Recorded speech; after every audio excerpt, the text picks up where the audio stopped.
Em todos os aspectos da vida, novas ideias e novos valores estão tomando conta da França. Até mesmo Luís XVI apoia a Revolução Americana. Essas foram as pessoas que acenderam o pavio, os educados, os que estão bem de vida. E estas foram as pessoas que explodiram. A morte do velho regime, neste episódio de A Tradição Ocidental.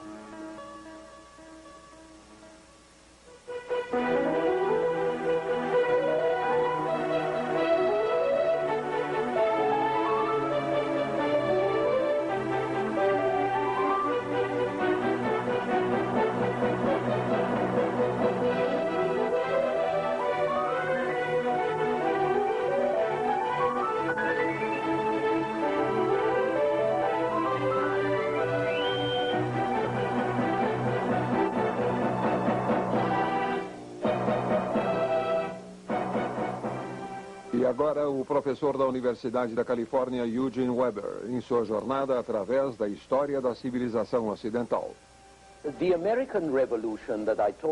A Revolução Americana, sobre a qual falei na última vez, merece nossa atenção não somente por seu próprio mérito, mas também porque foi a primeira de uma longa série de revoluções, as quais iriam marcar os anos de 1776 em diante.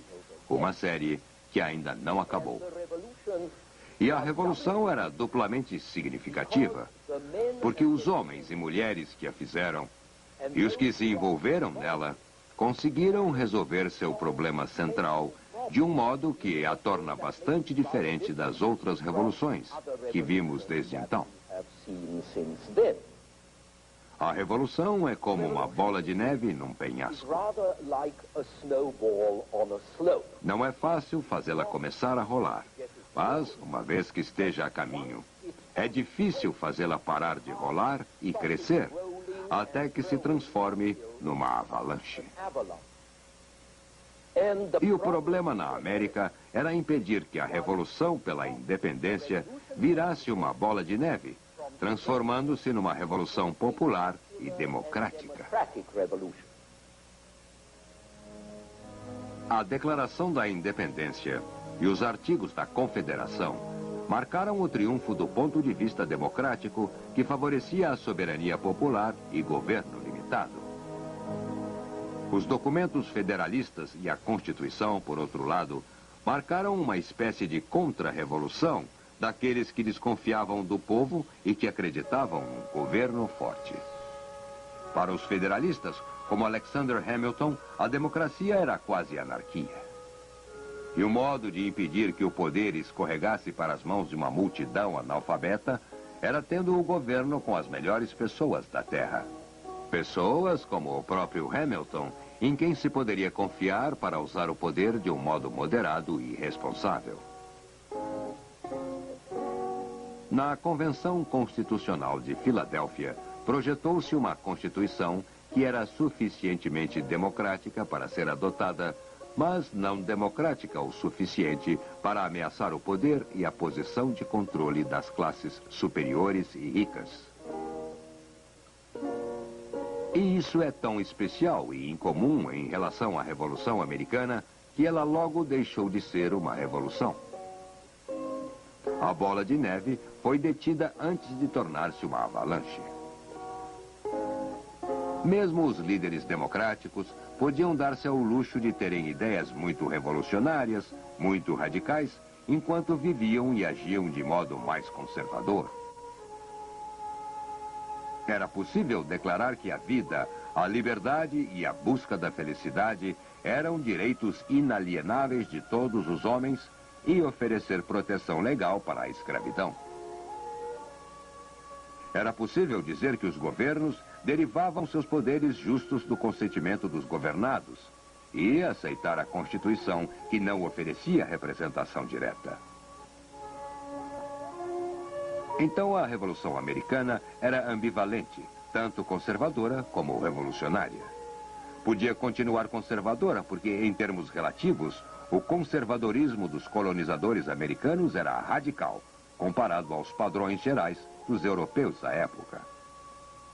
Convenientemente, os mais profundos reacionários da América eram os legalistas, que defendiam um rei e um império e que poderiam ter forçado uma radicalização mais profunda por sua intransigência.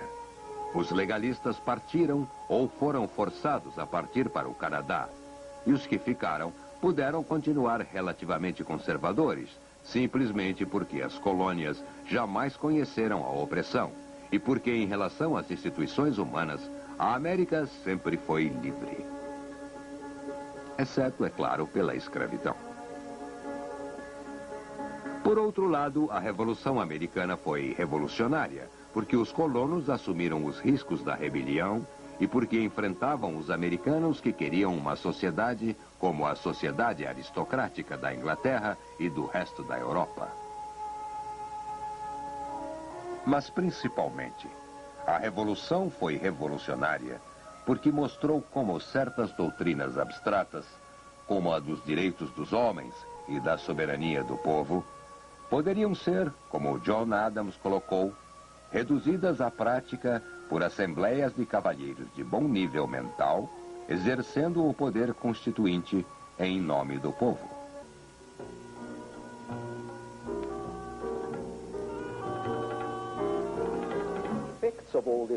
Os efeitos disso tudo na Europa foram muito importantes. A Revolução inspirou o senso de uma nova era. Ela acrescentou substância nova ao conceito de progresso, dando toda uma nova dimensão às ideias de liberdade e igualdade que o iluminismo difundiu no exterior. Fez com que as pessoas adquirissem o hábito de pensar mais concretamente sobre questões políticas, tornou-as mais prontamente críticas de seus próprios governos e seu próprio sistema, destronou a Inglaterra como inspiração dos pensadores iluministas e colocou a América como modelo de um mundo melhor. Trouxe constituições escritas, declarações de direitos, convenções constituintes dentro do reino do possível. Acima de tudo, talvez, a América fez a Europa parecer insatisfatória para muitas pessoas das classes média e baixa e para aqueles membros das classes superiores que se solidarizavam com elas. Fez muitos europeus sentirem pena de si mesmos e induziu uma espécie de fuga espiritual do velho regime e dos valores que ele representava. Mas tudo isso estava acontecendo na Europa, não na América. Assim sendo, a Revolução Americana, em seus aspectos doutrinais, abriu as possibilidades de mudanças políticas. Possibilidades muito mais amplas que aquelas necessárias, na prática, na América de 1776, mas não na Europa. Então, o exemplo formal da Revolução que poderia ter sido dado na Filadélfia, o exemplo efetivo seria dado em Paris.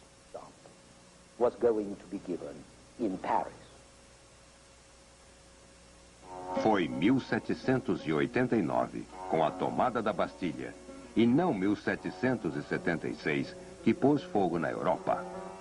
É a Revolução Francesa, não a americana, e coloca a questão do preço da Revolução e que nos dá a certeza que o preço sempre será alto. E nos deixa pensando, quando tudo foi feito e dito, se esse alto preço vale realmente pelas mudanças e vantagens que podemos esperar da Revolução. Considerando a Revolução Francesa, a primeira coisa que temos a lembrar era como a própria ideia de revolução se tornara popular na Europa no último quarto do século XVIII. Havia padres de vilarejos que guardam a enciclopédia e as obras dos filósofos em suas prateleiras. Havia trabalhadores e camponeses lendo panfletos sobre as novas ideias, ou os panfletos sendo lidos para eles, isso se não soubessem ler. Havia a popularidade tremenda de um homem como Lafayette, que voltou da guerra americana para tornar-se um herói em casa.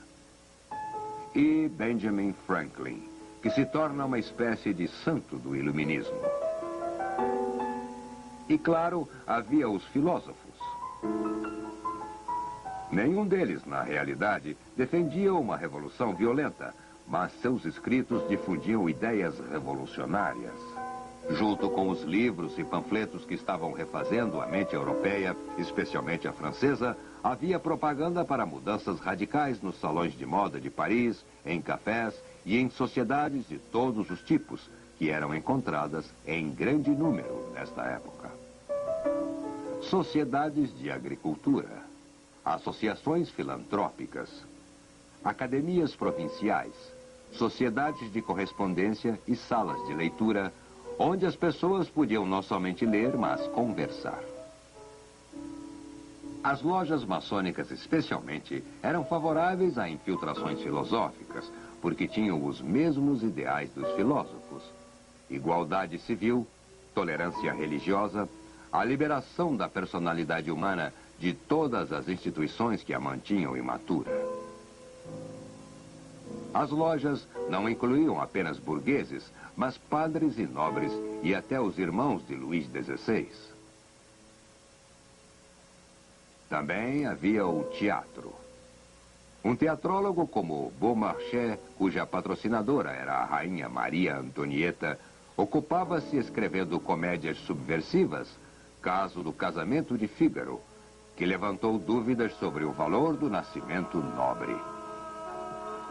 Maria Antonieta até trabalhava em suas peças por diversão, enquanto o rei usava Beaumarchais para suprir de armas os rebeldes americanos.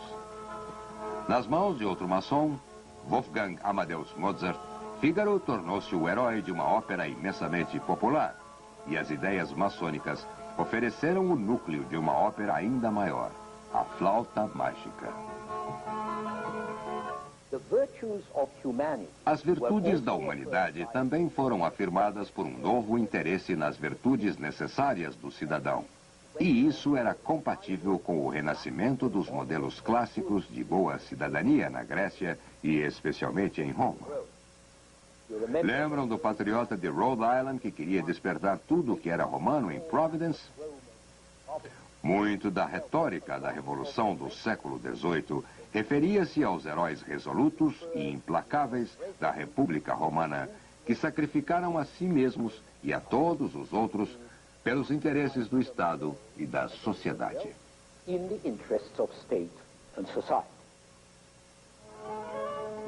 Uma parte mais eficaz da propaganda dentro desta linha foi produzida pelos pintores. E o mais representativo destes foi provavelmente Jacques-Louis David, o vanguardista da Revolução na Arte. Em 1784, um ano depois que a Paz de Paris havia encerrado a Revolução Americana, David pintou uma cena chamada de O Juramento dos Horácios, que foi originalmente inspirada por uma tragédia de Corneille. A história dos 3 irmãos Horácios que saem para lutar por Roma, jurando a seu pai que iriam vencer ou morrer.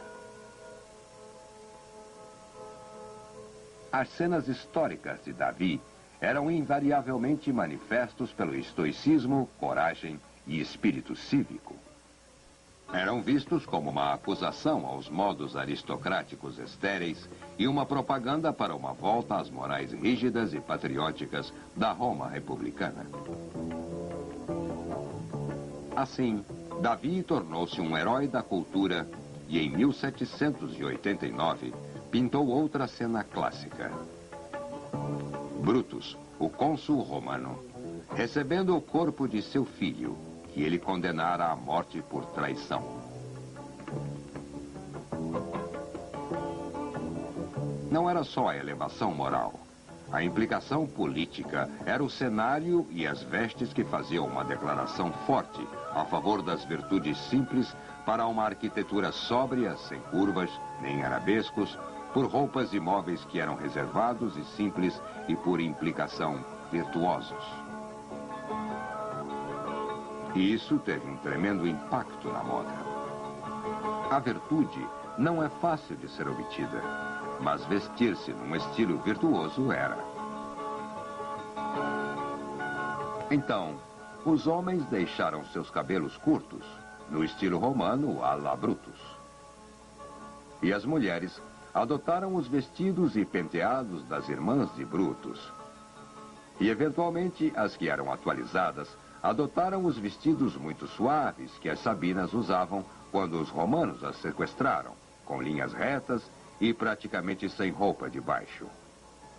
E os seios expostos, sem lugar para guardar um lenço ou uma chave, o que por sua vez introduziu uma outra novidade, a ridicule ou reticule, que foram as ancestrais das bolsas.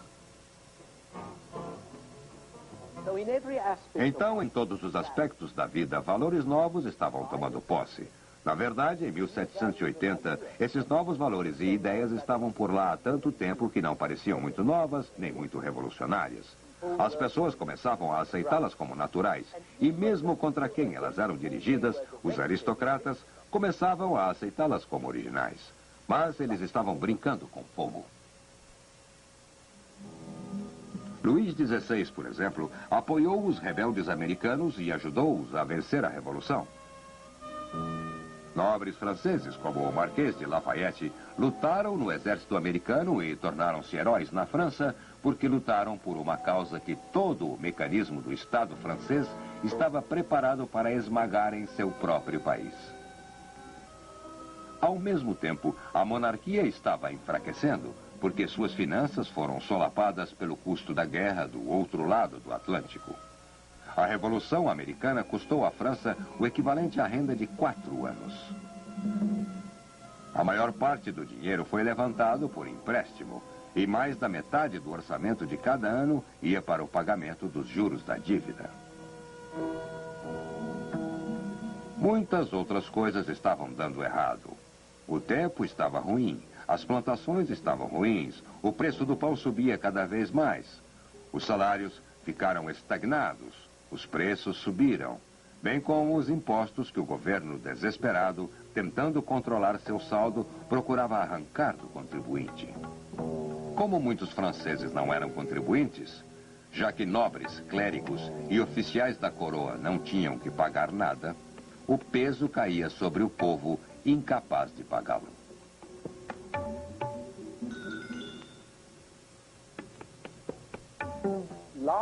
Este último fator foi muito importante, porque a massa de pessoas não seria agitada por teorias se não estivesse sofrendo na prática e sofrendo terrivelmente, ainda que os problemas econômicos da França não fossem insuperáveis. Esses problemas poderiam ter sido resolvidos, ao menos em parte, por um governo que se conhecesse melhor. O déficit poderia ter sido superado. O déficit poderia ter sido resolvido. A dívida nacional poderia ser paga, mas para isso teriam que acabar com os privilégios, especialmente do clero e da nobreza. Fazer com que eles pagassem impostos. Cortar as pensões que estavam secando o tesouro. Uma só família de favoritos reais, os Polignacs, recebiam pensões equivalentes a 1,5% da renda anual da coroa para não fazerem nada de modo muito gracioso. Se você pudesse acabar com as pensões e isenções de impostos, possivelmente poderia colocar as finanças do país em equilíbrio. Mas está claro que nada disso foi feito. Aqui estava a repetição, de muitos modos, da situação nas colônias americanas. O governo francês, como o britânico, tentou apertar as coisas pelo bem da eficiência e para rendas maiores, e isso causou a oposição de certos grupos privilegiados, nobres, membros do clero, cavalheiros, advogados e intelectuais. Apesar de haver um horizonte de descontentamento, ele não tinha que explodir, a menos que os pavios fossem acesos e as pessoas que os acendessem fossem, como na América, a elite, os educados, que brandiam lemas como liberdade e lei natural, e representação a fim de defender os privilégios dos outros. A mesma coisa acontecia em outras partes da Europa.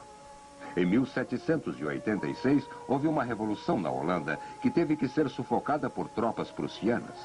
Em 1788, houve uma revolução na Bélgica. Havia insatisfação por todo o Império Habsburgo e os atos de rebelião eram direcionados contra os governos que tentavam perturbar velhas tradições, velhas instituições, atacar privilégios, introduzir mais reformas nacionais e administrações mais eficientes.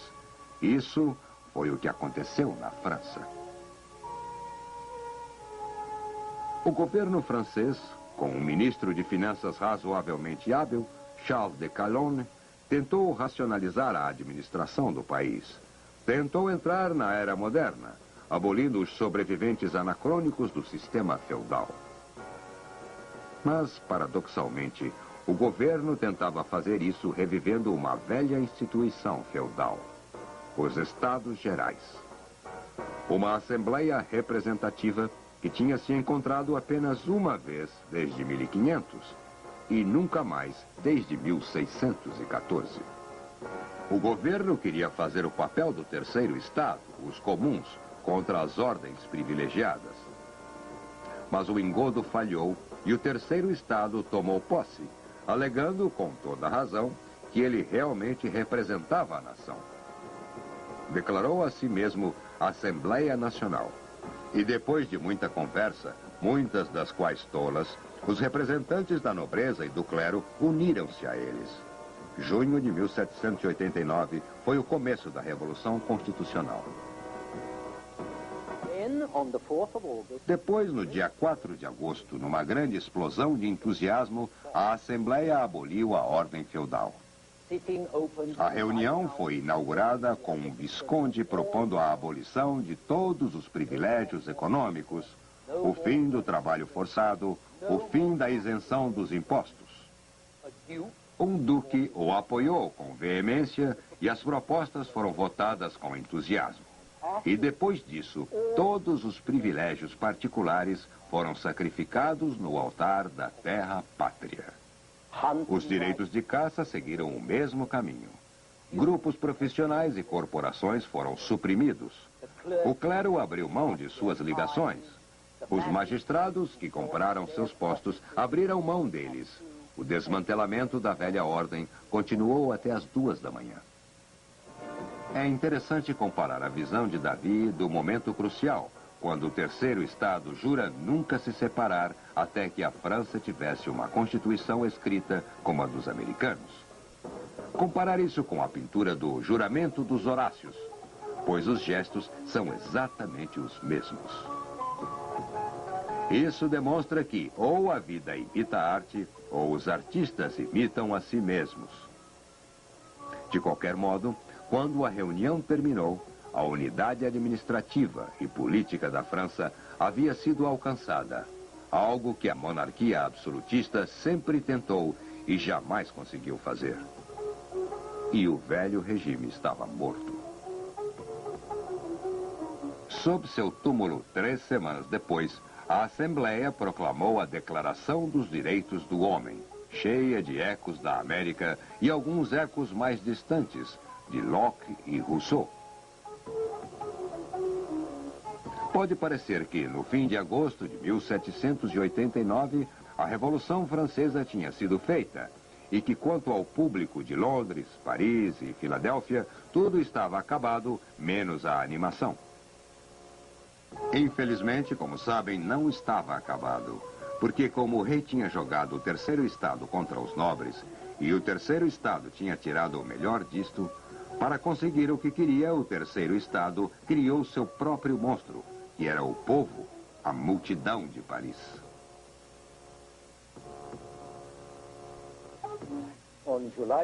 Em 14 de julho, a multidão francesa invadiu a Bastilha, derrubou-a, libertou os prisioneiros e massacrou os soldados e oficiais que estavam lá dentro.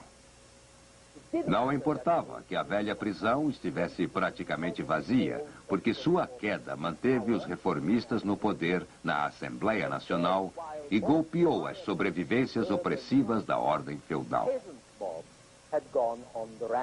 E depois, quando a multidão se rebelava na França urbana, as multidões de camponeses saíram embatidas na França rural contra os restos opressivos do sistema feudal. Esse é o fato de origem da Declaração dos Direitos dos Homens. Depois, em outubro de 1789, uma multidão parisiense liderada e controlada por mulheres do mercado marchou para Versalhes. Elas massacraram um guarda do rei, levaram a família real de volta a Paris. O padeiro, a mulher do padeiro e o filho do padeiro, é como os chamavam. Elas trouxeram a família real para fora de seu refúgio salvo e esplêndido para a capital da democracia. Então a revolução saíra do controle. Nem a própria Assembleia Nacional conseguiria controlá-la. E a bola de neve estava para tornar-se uma avalanche, como veremos em nosso próximo episódio.